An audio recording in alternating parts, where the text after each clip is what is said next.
is doing, right? You've been taking care of a household already. You already have what you need. You know how to do this, right? You just need the guides along the way to help you get there. So that's why we come in. Qualify for it. It is solely based on where the property is located. So as soon as you get with Jessica, you guys get under contract for that.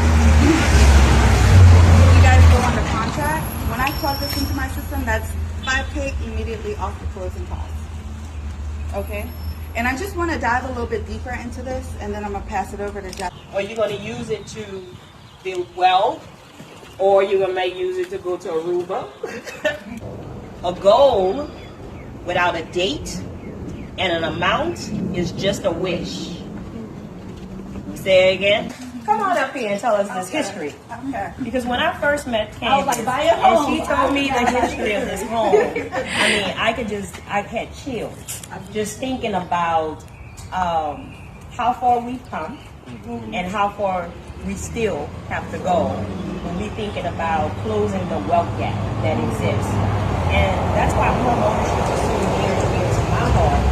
I think I was laughing, everybody was laughing like, she's sitting on the porch in the chair, she just looks so much at home.